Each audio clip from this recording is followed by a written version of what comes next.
This is the first day of this July 2023 7-day session. Before I begin with the text, just a word about listening to Teisho.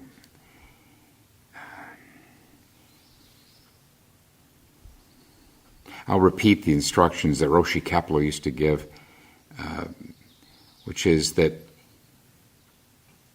if you're able, it's advisable to not look at the teacher during the Teisho, but just to listen.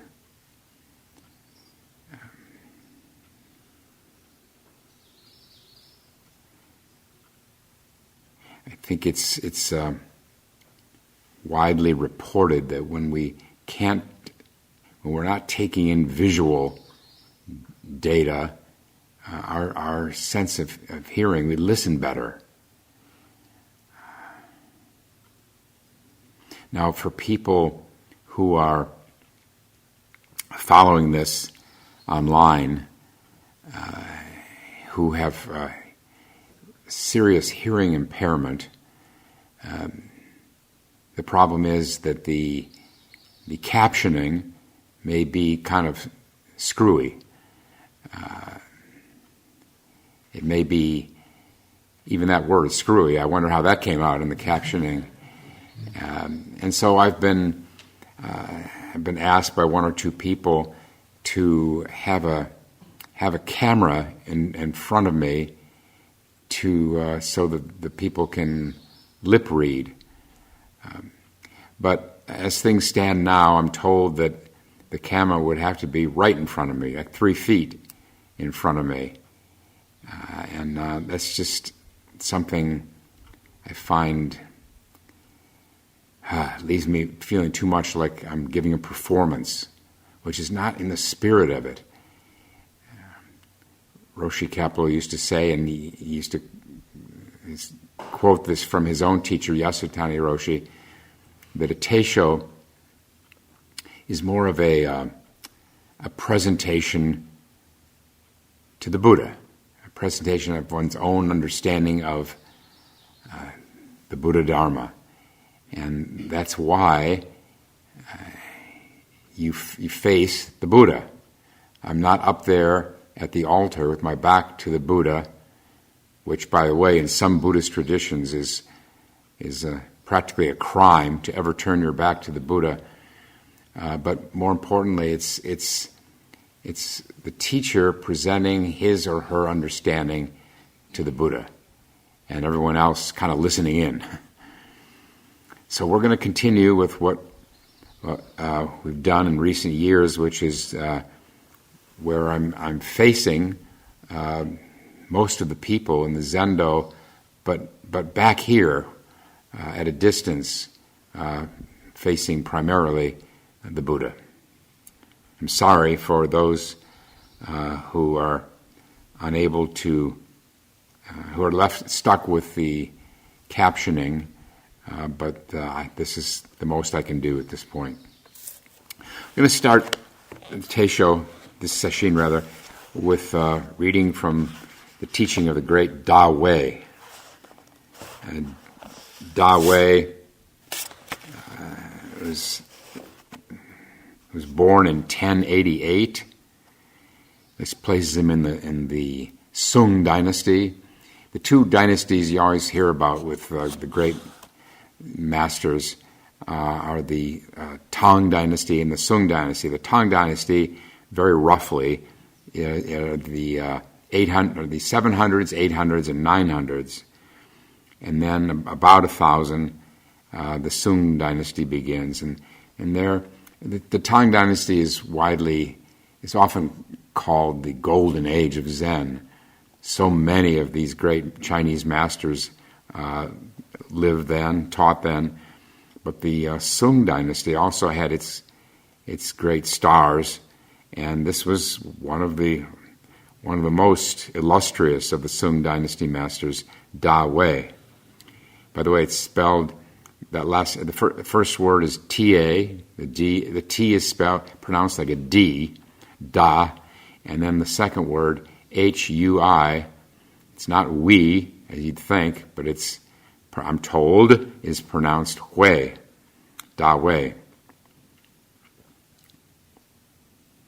Just to get a sense of where Western culture was at that time, during his lifetime were the earlier Crusades, the Cathedral of Notre Dame was built, and Oxford University was founded. I hope I'm not the only one who finds it interesting to hear what was going on in the Western world during the lives of these great masters. I'm turning first to a great collection of biographical material on the masters, and it's called Zen's Chinese Heritage, the masters and their teachings. And I think these are mostly Tang Dynasty masters, but near the end of the book we find Da Wei. And I'll keep it relatively brief because it can get kind of complicated. But so he was born, his dates are 1088 to 1163. He was a disciple of the great Yuan Wu. Yuan Wu is credited as the editor of the Blue Cliff Records, the great collection of koans, the Blue Cliff Records. And very interesting to hear that both Da Wei and his teacher, Yuan Wu, really advanced the cause of women teachers. We take this, I think, pretty much for granted in our contemporary world, that of course there would be women teachers as well as men, but in Tang Dynasty and even Sung Dynasty China, they were still beset with these cultural prejudices, and most women, however enlightened they were, didn't receive Dharma transmission, and that really changed with Da Wei and his own teacher. Great credit to their free thinking, their spirit of liberty, that they wouldn't be bound by ancient Chinese cultural prejudices. You might well ask, wait a minute, what about those other earlier Chinese masters? If they're Zen masters, why were they caught in those prejudices? And I don't have an answer for you, except that conditioning can run deep, especially if you're reared in a culture of certain conditioning. That's not much of an explanation, but I think it's the best we can do. It's unfortunately. So first, Da Wei, before getting to Yuan Wu, he found some other master. I'm not going to clutter this up with a lot of different names, but it says here that the master recognized Da Wei's unusual ability and assigned him to work as his personal attendant. This has always been considered, especially in China and Japan, Korea, as a great honor to work as the personal attendant of the teacher.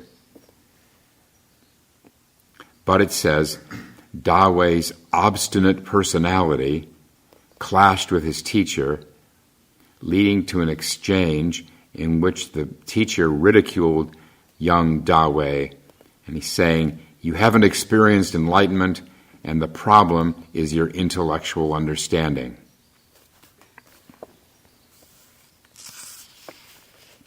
He seems to have been intellectually brilliant before and after enlightenment.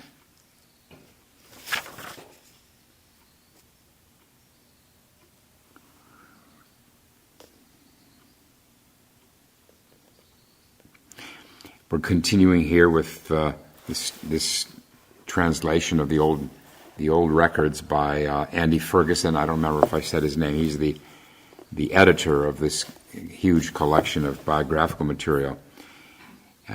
After 6 months had passed, Da Wei asked, first he went to Yuan Wu, and he asked Yuan Wu, "I've heard that previously you questioned Wu Zu about this phrase, but I don't know what he answered."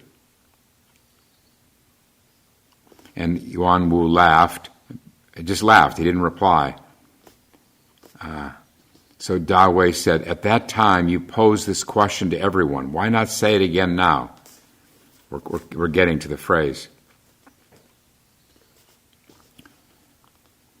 Yuan Wu said that he had asked his teacher, what is the meaning of the phrase, "It is words without words, a creeper held up by a tree"? And then his teacher had answered, "You can't trace it, it can't be drawn." And then again, Yuan Wu, responding to Da Wei, that he asked his teacher, when the tree has fallen down and the creeper has withered, it is the creeping vine, has withered, what then? And his teacher, Wu Zu, said, "See what comes next." And at those words, Da Wei came to enlightenment. And he said, "I understand." To which Yuan Wu then posed some questions, some probing questions to test Da Wei, and Da Wei replied to each one without hesitation.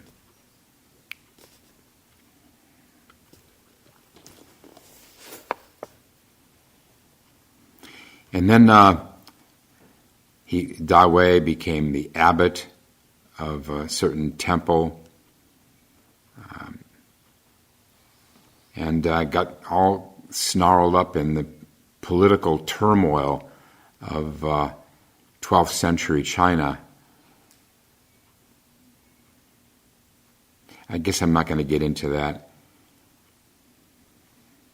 But except to say that Da Wei was caught up in the fallout of some episode and was forced to flee with his monks to another province.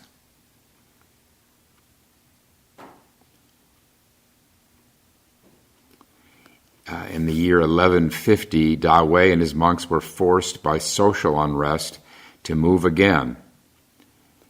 This time even farther.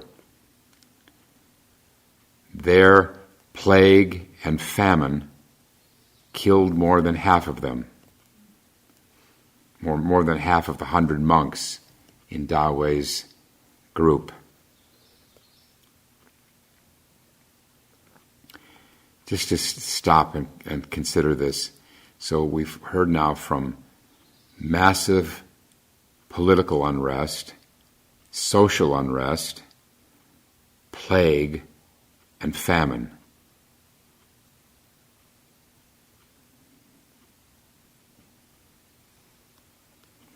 We think we have problems today, and we do, for sure, but it's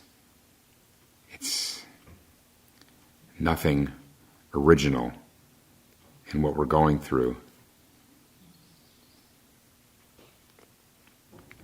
And then social conditions improved. Da Wei was invited to move to a certain temple. In the years that followed, and this is important, Da Wei emphasized that the goal of all practice is the realization of enlightenment.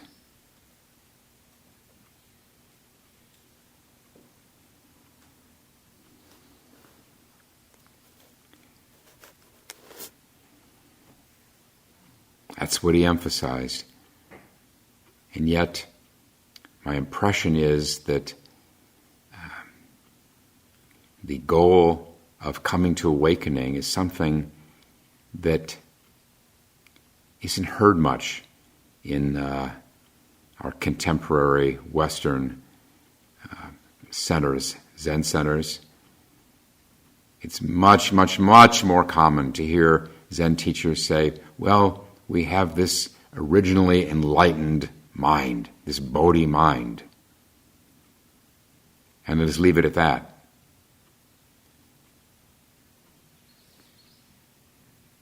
And yes, enlightenment confirms that every one of us, without exception, is endowed with this enlightened nature. But until we awaken to it, it's not really functioning in our lives as it could be. There are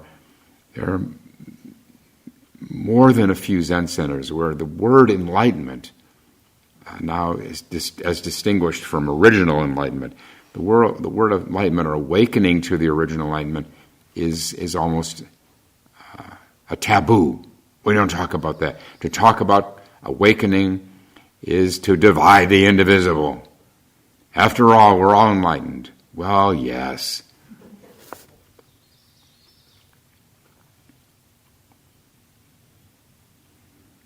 But it's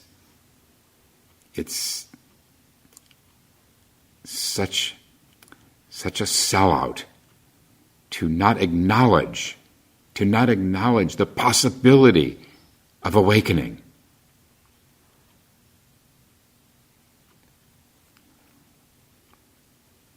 And that possibility is fully viable in this sesshin this week. It's within everyone's reach. Everyone. Beginners. How could it not be within our reach when our original nature is enlightenment? This is our nature.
Just one or two little anecdotes here in this book. Da Wei once said to the assembly of monks, every day, persons who practice the way should investigate others' efforts, and they should always examine their own efforts. In this manner, they cannot help but be successful in practicing the way, the Tao. Whether they're joyous, angry, at peace, or troubled, all these occasions are times for examination.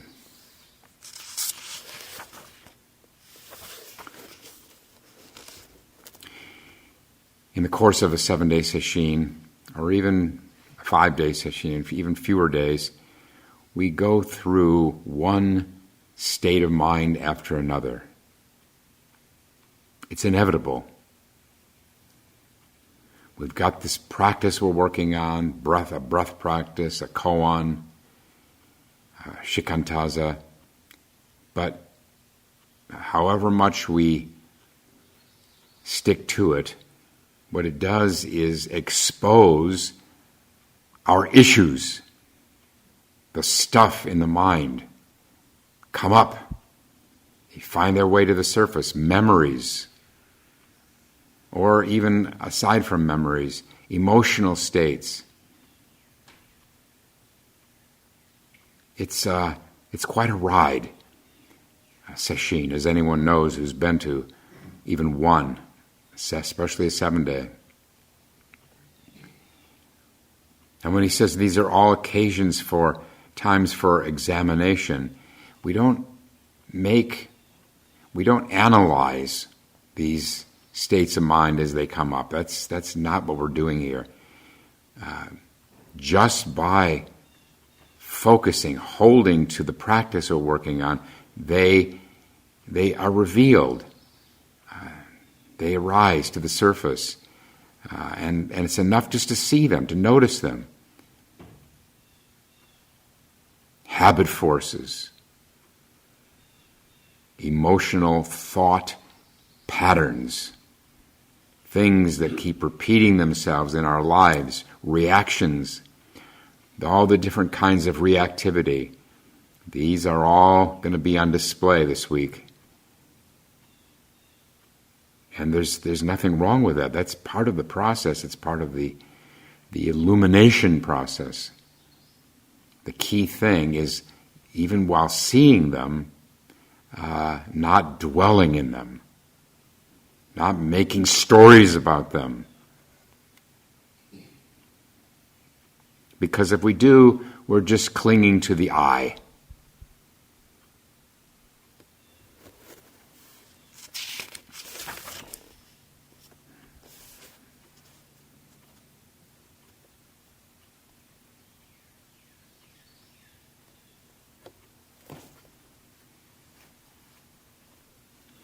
Here's one more anecdote. Zen Master Dawei was sitting and relaxing in his quarters when he suddenly said, "These days, the brethren, the monks, gain their understandings with intellect and emotion. Many of them just recall some idle talk or catchy phrases and bring them in here to use as their answers to my questions. It's as if they have a priceless jewel in their hand, and when someone asks them, 'What's in your hand?' they drop it, then pick up a lump of dirt. So stupid. If they keep on like this, they'll never gain enlightenment." Apparently, there was a lot more of this going on in Dawei's time than in our time. Monks coming in, having memorized the words of the masters, maybe, chunks of koans, and they're all primed to respond accordingly when they're asked a question. I don't see that at all. I never see people doing that, which is, I feel very privileged that we don't have to go through that. That's not what Doksan is about. He's talking about Doksan. People would come to his quarters and ask questions, or he'd ask them, and this is what they'd come up with, all of this stuff they had memorized. Zen practice is not about memorizing anything. It's bringing forth what's authentic in the moment.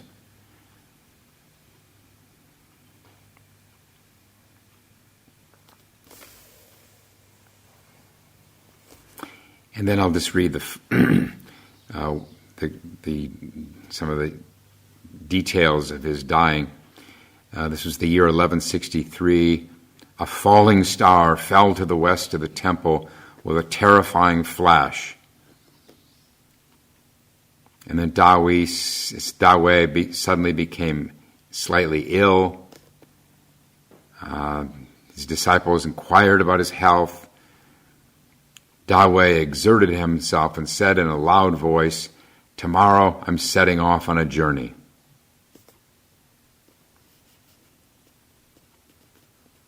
And the next day, he personally wrote his testimonial. And then he wrote a farewell letter to one of his students. And then the monks pestered him to compose a verse in large brush strokes. This was a tradition, lasted for some hundreds of years, where the master on his deathbed would write a verse, a final verse. And so he did so. But this is what he wrote with his brush. "Birth is thus, death is thus. Verse or no verse, what's the fuss?"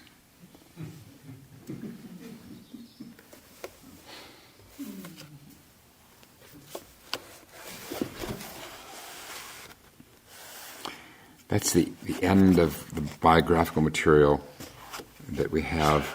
And now I'm going to switch text to a book I've often read from, as did Roshi Kapleau.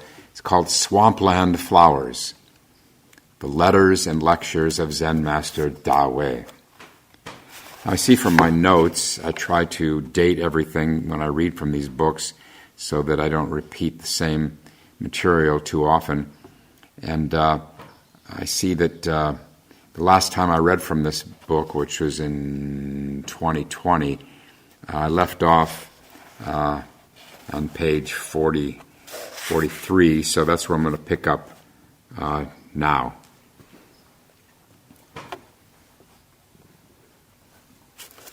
And here's how it goes.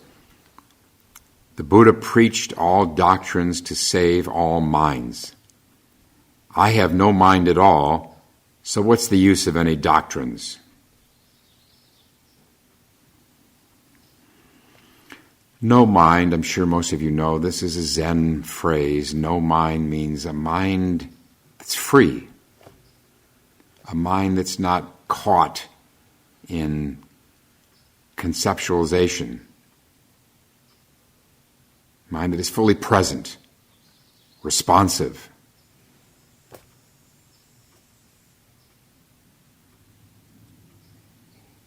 You could say that this whole week we're trying to reach a state of no-mindedness.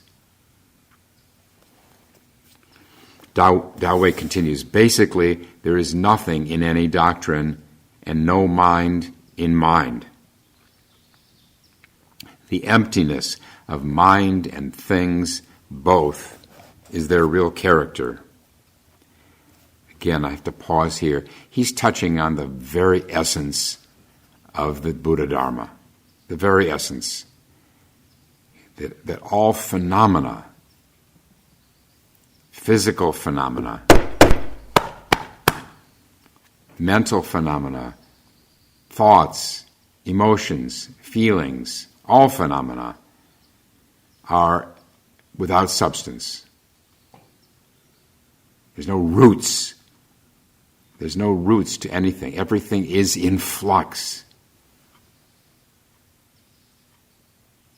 It's one way to understand emptiness. Everything is in flux, so there is no thing that when we point to it is the same after we point to it. This is what in Sanskrit is known as shunyata, the teaching of emptiness, no-thingness. And it is the essence, is the essential nature of all things, all people. That is our nature. Every one of us is devoid of any fixed substance, any fixed self.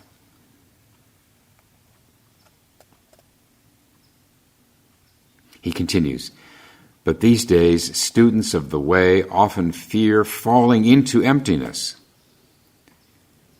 Those holding such views misapprehend expedient means and take the disease for the medicine. They are to be pitied deeply. Well, the medicine, again, is emptiness, seeing into the emptiness of all things. But it is a very, very, very basic human fear of disappearing.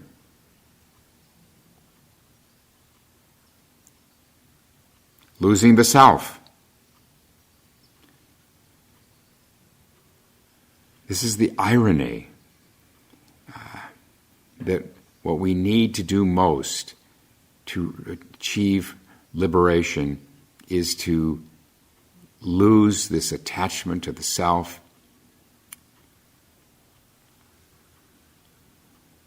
And yet,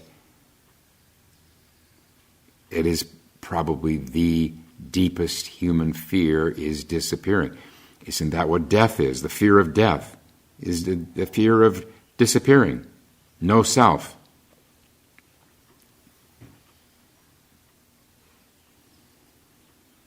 And so, the hours and hours of sitting we do every day in sesshin is a way to lead us into this realm, lead us beyond our attachment to the self, our bondage to the self.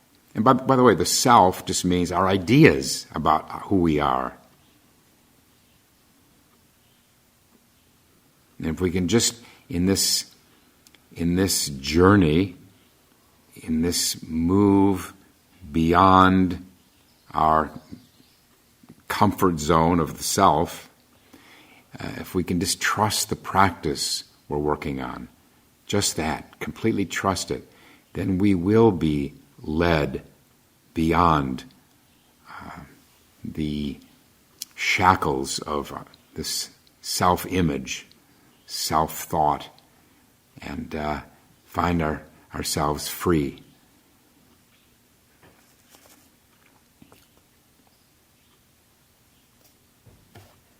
And he quotes Layman Pang, one of the great enlightened lay people of early Zen, Chinese Zen. Don't be averse to falling into emptiness. Falling into emptiness isn't bad. He also said, just vow to empty all that exists. Don't make real that which doesn't exist. In other words, see the fundamental emptiness of everything that supposedly exists. And don't reify it, don't keep making it real in your mind by dwelling in it, conceptualizing about it or yourself or others. And then he says, Da Wei says, if you can see through this one saying, then the ignorance born of boundless evil deeds will instantly melt away and disperse. Even the whole great Buddhist canon preached by the Tathagata, that's the Buddha, cannot explain this one sentence. Again, the one sentence is just vow to empty all that exists. Vow to see the formlessness of form, the emptiness of all things, the no-thingness of this world of things. But even that, to say that, you don't want to make a project out of that. You don't need to. That's not going to get you there. It's to just reach single-minded absorption in your practice. Forget about the word emptiness. Forget about even that sentence, that one sentence. Forget about emptying all that exists. It happens on its own through single-minded absorption in the practice.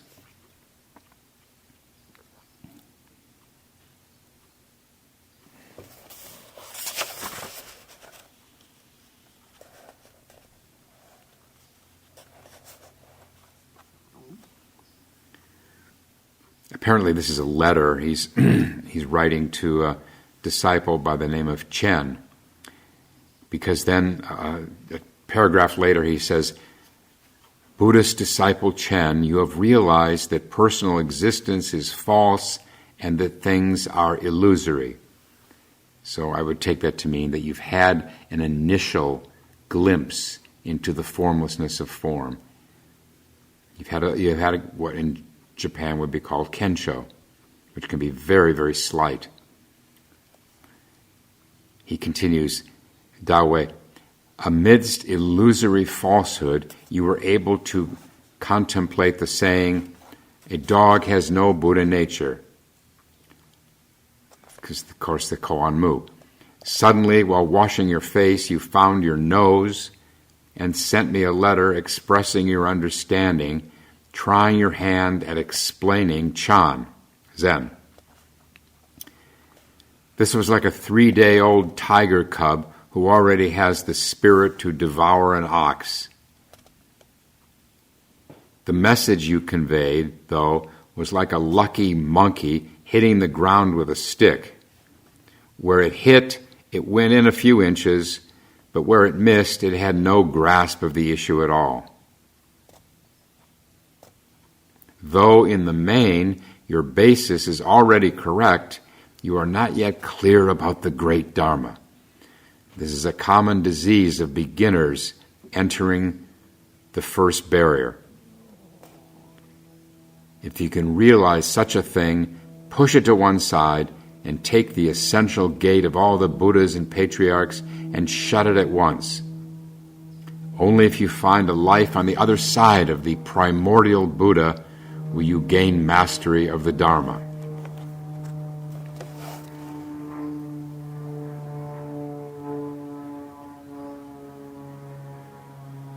So he's saying, good. You've entered the first gate, you got a little taste. It's more than most people do in their whole life. But now, don't settle for that. That's not going to take you very far.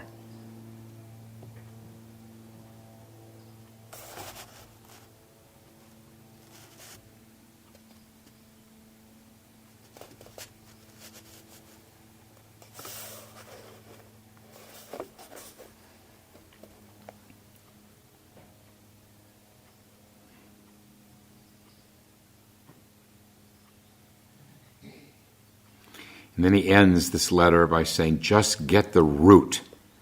Don't worry about the branches. Over a long, long time it will sink in thoroughly. Don't worry that you won't attain oneness. Work on it.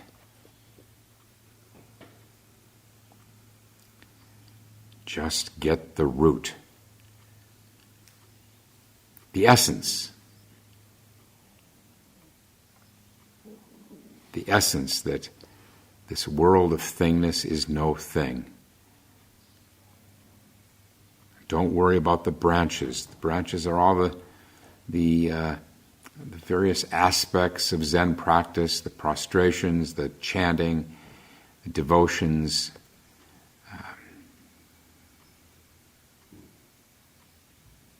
Certainly all the ways that we engage with the world. You could say these are the branches.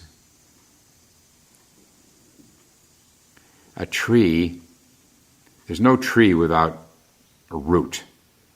Got to get to the root. Sesshin are dedicated to realizing the root, the essence. But then we leave Sesshin, and now we're back in the branches and the leaves. There's no tree without branches and leaves. We need both. But this week is where we have the best chance of our lives to realize the root. That means just single-minded absorption in the one practice we're working on, not being concerned with other people, other things, comparing oneself to others. This is a huge one. Huge. People waste so much time thinking, that's the word, thinking about themselves as compared to others, imagining what others are going through or achieving, saying in Doksan, what others.